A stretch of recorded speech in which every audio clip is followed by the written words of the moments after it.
जब examination centre पे जाएंगे या फिर जाने से पहले कौन सी ऐसी तैयारी होगी जो आपको करके जानी है। 4 बातों के बारे में आज के सेशन में हम लोग डिस्कस करेंगे कि एग्जामिनेशन हॉल में जाने से पहले हम क्या करें, कि एग्जामिनेशन हॉल में पहुंचे तब हम लोग क्या करें। तीसरी कि भैया जब हम लोग पेपर दे रहे हैं उस समय पर क्या करें। चौथी जो सबसे इंपॉर्टेंट चीज कि पेपर हो गया है, अब पेपर के बाद में क्या करें। तो चलिए शुरू करते हैं और समझते हैं कि भैया जब आपका बोर्ड एग्जाम होगा तो बोर्ड एग्जाम से पहले की तैयारी कैसी होनी चाहिए। पहला पॉइंट कि आप अपने साथ आवश्यक सामग्री लेकर के जाओगे। अब आवश्यक सामग्री में सर हमारे साथ कौन सी ऐसी चीज होनी चाहिए जो हमें लेकर के जानी है। सबसे पहली बात कि आपके पास एक ट्रांसपेरेंट बैग होना चाहिए। अब यहाँ ट्रांसपेरेंट ही लेकर के जाना है, वहां पे ये नहीं शो करना कि हमारे पास बहुत पैसे हैं और हम बहुत अच्छा बैग लेकर के आए। ट्रांसपेरेंट लेकर के जाना है। अब कारण है कि भैया ट्रांसपेरेंट बैग क्यों लेकर के जाना है। सिंपल सी बात है, अगर आप ट्रांसपेरेंट बैग लेकर के नहीं जाओगे, बार बार जो कक्ष निरीक्षक होगा वो आपके पास आएगा और आपके बैग को चेक करेगा, या जो भी स्क्वाड आएगी वो जब चेक करेगी बार बार आपके बैग को, तो आपका समय नष्ट होगा। इसलिए सही समय पर सही चीज अगर आपको मिलेगी, अर्थात एक एक बात का पालन करोगे, तो आपको दिक्कत का सामना नहीं करना पड़ेगा। तो ट्रांसपेरेंट बैग ही ले जाना है। अपने साथ कम से कम 3 नीले पेन और 2 काले पेन लेकर के जाना है। भैया इनकेस अगर आपका एक पेन खराब हो गया तो दूसरा आपके पास हो, आपको मांगना ना पड़े, फिर वहां कोई देगा नहीं आपको। दूसरी चीज, आपके पास एक पटरी होनी चाहिए, आपके पास एक पेंसिल होनी चाहिए, कटर और रबड़ लेकर के भी जाना है। अब बात करते हैं पानी की बोतल। क्या हमारे साथ पानी की बोतल जाती है? हाँ डेफिनेटली जाती है, लेकिन ऐसी बोतल नहीं होनी चाहिए, यानी कि बोतल में भी एक तरफ से दूसरी तरफ दिखाई दे, नहीं तो बार बार आपकी बोतल खोली जाएगी, उसके अंदर कोई पर्ची तो नहीं है, चेक करी जाएगी, आपका समय व्यर्थ होगा और हो सकता है कि कक्ष निरीक्षक आपकी बोतल को आपसे दूर करा दे।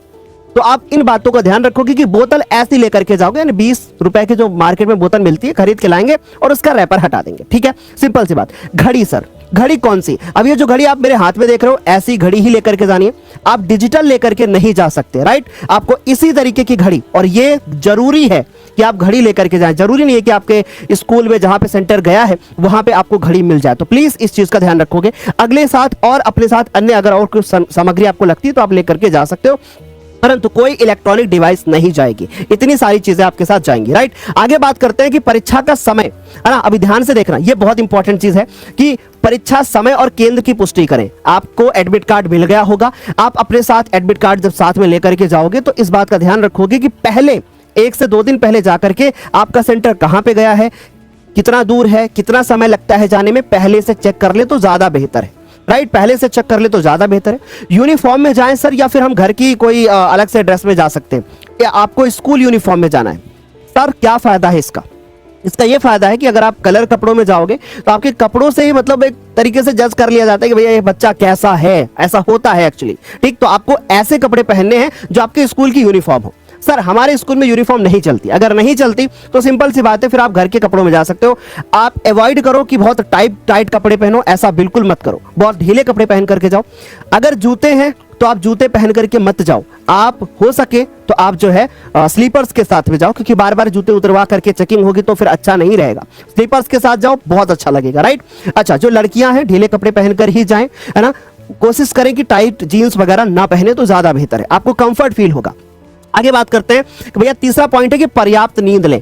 अब जब आपका बोर्ड का पेपर हो तो कम से कम 6 से 7 घंटे आप एक दिन पहले आराम से सो लेना, ताकि आपका दिमाग ना थोड़ा रिलैक्स रहेगा। राइट, आगे बात करते हैं मेरे प्यारे बच्चों कि आपको हल्का और पौष्टिक भोजन करना है। हो सके तो आप जूस ले लो, हो सके तो आप थोड़े हल्के भोजन को करो। मींस कि आप जो भी भोजन ले बच्चों, वो भोजन आपका बहुत भारी भोजन नहीं होना चाहिए कि आपने बहुत ज्यादा चावल खा लिए, बहुत ज्यादा रोटियां खा ली। थोड़ा हल्का खाइए। इससे क्या होगा कि 2-3 फायदे। पहली बात तो पेट नहीं खराब होगा, दूसरी चीज आपको हल्का फील होगा, अगली ये चीज है कि आपको नींद कम आएगी। ठीक है, तो इस चीज का भी ध्यान रखना है कि भैया आप ज्यादा भारी खा करके ना जाओ। प्लस एक बात और बता देता हूं कि कुछ बच्चे ऐसे होते हैं ना जो बोलते हैं सर हम खा करके ही नहीं जाएंगे, तो भाई ऐसा भी नहीं करना है। कोशिश करें कि परीक्षा के दिन सुबह अगर 1 गिलास जूस मिल सकता है तो आप जूस पी करके जाएं। ठीक, और कुछ खा करके जरूर जाएं। खाली पेट रहेंगे तो भूख लगेगी, वैसे आपने देखा होगा क्लास के बीच में हमें बहुत भूख लगती है। राइट, आगे चलते हैं मेरे प्यारे बच्चों कि जल्दी पहुंचे। कोशिश करें कि भाई आपकी परीक्षा जितने बजे भी है उसके 30 मिनट पहले पहुंचे। नहीं सर हम तो 5 मिनट पहले पहुंचेंगे और सीधे एंट्री कर जाएंगे ना, पता नहीं रास्ते में क्या हो जाए, पता नहीं भाई आप टाइम पे पहुंच पाओ कि नहीं, आपको कहीं ट्रैफिक मिल सकता है, हो सकता है कि गाड़ी में कुछ खराब हो जाए। तो भाई ऐसी चीजें बिल्कुल दिमाग में रखो कि अगर ऐसा हुआ तो हमारे पास एटलीस्ट मुझे 30 मिनट एक्स्ट्रा लेकर के चलना है, ताकि घबराए ना। क्योंकि अगर टाइम पे पहुंचोगे ना, पापा थोड़ा सा गाड़ी तेज चलाओ, भैया थोड़ा सा जल्दी चलो, ऐसा नहीं होना चाहिए, राइट। 30 मिनट पहले पहुंचने की कोशिश करें। अगर आपका पेपर 8 बजे है तो आप कोशिश करें कि 7:30 पे पहुंचे, 8:30 बजे है तो अपना कोशिश करें 8 बजे हर हालत में पहुंच जाएं। 30 मिनट पहले पहुंचना ही पहुंचना, बाकी इससे 1 मिनट भी लेट मत होना। आगे चलते कि परीक्षा हॉल में क्या करें। अब आपको परीक्षा हॉल में आपको पेपर मिलेगा, पेपर को हाथ में लीजिए, एक गहरी लंबी सी सांस लीजिए, आंखें बंद कीजिए और ऐसे हाथ रखिए और बोलिए कि बस मुझे शांत रहना है और चीजों को बहुत अच्छे से लिखना है। तो पहली बात, एक गहरी सांस लें और शांत रहें, घबराएं नहीं, कॉन्फिडेंस बनाए रखें, इधर उधर ज्यादा ताका झाकी मत करें, अपने से मतलब रखें, अपनी चीजों को फॉलो करें। और आज की एक एक बात अगर आपने फॉलो कर ली तो आपको किसी की जरूरत नहीं पड़ेगी, आप अकेले काफी होंगे, आपको कुछ भी इधर उधर नहीं करना पड़ेगा, राइट। तो घबराएं ना, आत्मविश्वास बनाए रखें और गहरी लंबी सांस लें। अगली चीज कि प्रश्न पत्र को ध्यान से पढ़ लें और जल्दबाजी में उत्तर ना लिखें। अच्छे से प्रश्न पत्र को पढ़िए और कोशिश करिए कि आप हर प्रश्न के क्रम से आंसर लिखिए, कोई जल्दबाजी ना करें कि भाई फटाफट से मिल गया फटाफट से कर लेते हैं, ठीक है। तो कोई जल्दबाजी नहीं करनी है। दूसरी चीज कि आपको क्रम से उत्तर लिखने का प्रयास करें, इससे क्या होगा, घबराहट कम होगी। सर बहुत सारे लोग बोलते हैं कि जो पहले आए वो करो, नहीं भाई, तुम अच्छे बच्चे हो, तुम टॉपर बच्चे हो, तुम्हें हर प्रश्न को क्रम से करना है सारे पेपर में। क्यों? क्योंकि ऐसे करने का एक फायदा होता है कि आपके अंदर घबराहट नहीं होती कि ये वाला क्वेश्चन कितने बजे करेंगे, ये वाला कितने टाइम बाद करेंगे, कहीं कोई छूट तो नहीं गया है। इन सब से बचने के लिए प्रश्न को आप एक क्रम से करते हुए जाएं। दूसरा फायदा कि जब एग्जामिनर आपकी कॉपी को चेक करेगा ना तो उसे ढूंढना नहीं पड़ेगा, इसमें कितने नंबर दूं, इसमें कितने नंबर दूं। क्रम से रहेगा ना तो बहुत अच्छे से मार्किंग भी होती है, तो इसका एक बेनिफिट होता है। इसलिए मेरा यह मानना है कि आप क्रम से करें, ज्यादा बेहतर होगा।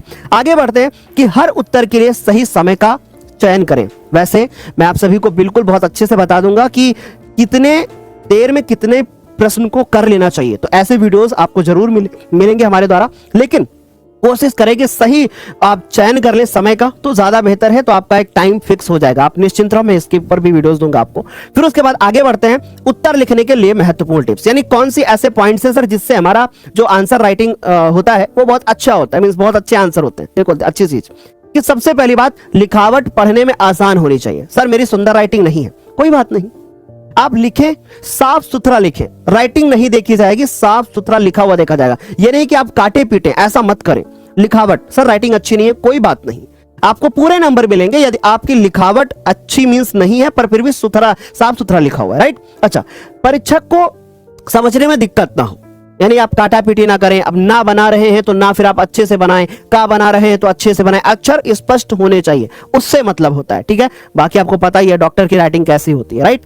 तो फिर भी एक दूसरा डॉक्टर समझ ले, तो ऐसा होना चाहिए, आपकी राइटिंग अच्छी होनी चाहिए, कम से कम समझ पाए जो परीक्षक हो, मींस कि वो अच्छे से देख ले, समझ पाए। अगली बात, मुख्य बिंदुओं को हाईलाइट करें। अब हाइलाइटर का यूज नहीं करना है, बल्कि आपको काले पेन से हाईलाइट करते हुए चलना है, ठीक है। काला नीले के अलावा कोई दूसरा पेन नहीं उपयोग करना है। जहां जरूरी हो वहां मुख्य बिंदुओं को अंडरलाइन भी कर सकते हो। अब ये अंडरलाइन कर लो या फिर काले पेन से लिख लो, एक ही बात है, राइट। आगे चलते हैं कि अनुशासन में रहें।